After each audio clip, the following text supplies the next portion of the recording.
নমস্কার বন্ধুরা, আপনারা সবাই কেমন আছেন? নিশ্চয়ই ভালো আছেন। কেমন করে পকোড়াগুলো বানাই পুরো ভিডিওটা আপনারা দেখতে থাকুন। প্রথমে আমি চালটা বেটে নেব। এই আমি চালটা বেটে নিচ্ছি।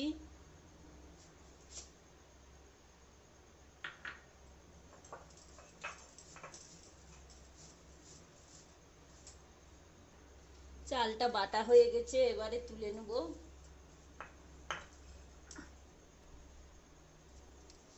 এবারে ডালটা বেটে নেব।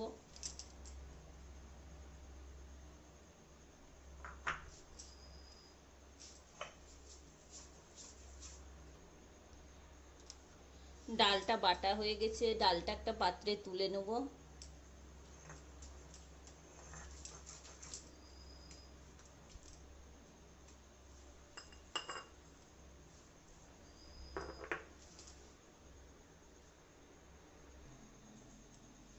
একটি বড় পাত্রে এবারে আমি পকোড়ার জন্য সব কিছু মাখিয়ে নেব। প্রথমে ডাল বাটাটা দিয়ে দেব।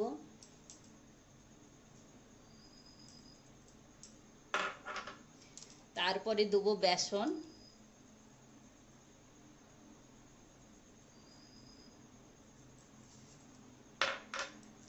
তারপরে দেবো কিছুটা চাল গুঁড়ো,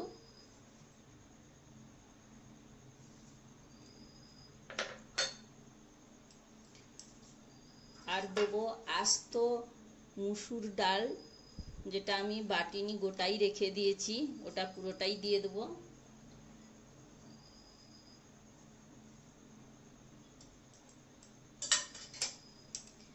এবারে দিয়ে দিব পেঁয়াজ কোচানো,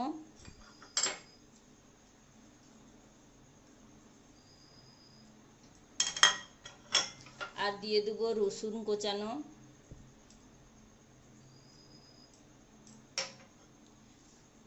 দিয়ে দেব কাঁচা লঙ্কা কুচি,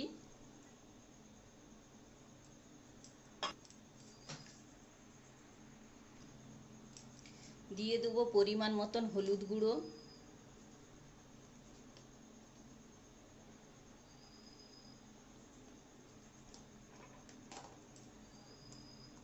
আধা চামচ লঙ্কা গুঁড়ো দিয়ে দেব,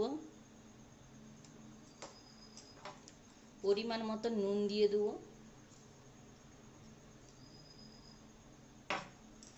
এবারে মাখিয়ে নেব।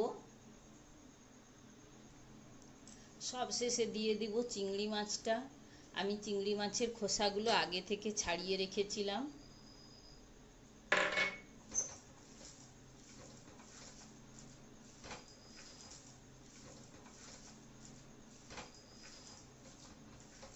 আমি এই মিশ্রণটাতে একটুও জল দিইনি, এমনিতেই নরম হয়ে গেছে। আর এতে আছে আমি মসুর ডাল গোটা দিয়েছি আর চাল গুঁড়ো দিয়েছি, কারণ এটা খুব মুচমুচে হবে, খেতে খুব ভালো লাগবে।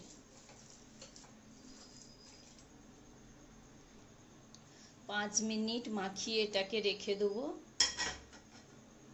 তারপরে একটু পরে ভেজে নেবো। এটা কড়াইটা বসিয়ে দিয়েছি, এবারে গরম হয়ে গেছে, তেল ঢেলে দেবো।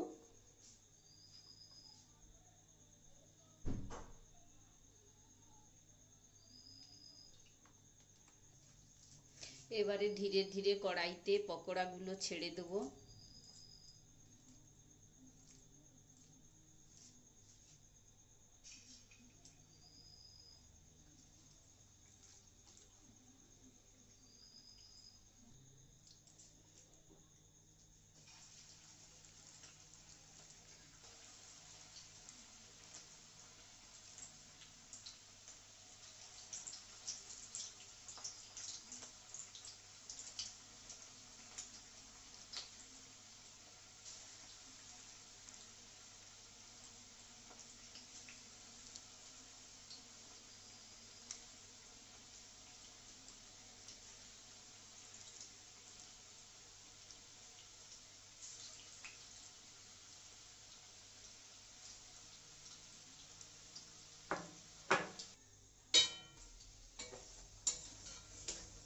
সবগুলো পাকোড়া এবারে ভাজা হয়ে গেছে।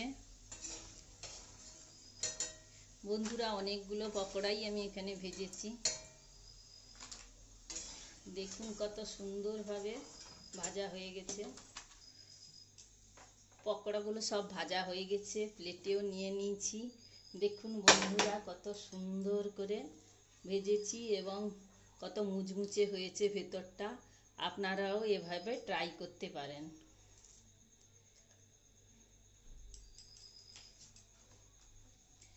যদি ভিডিওটা ভালো লেগে থাকে তাহলে অবশ্যই লাইক, শেয়ার এবং সাবস্ক্রাইব করবেন। আজকের মতন এখানে ভিডিওটা শেষ করছি।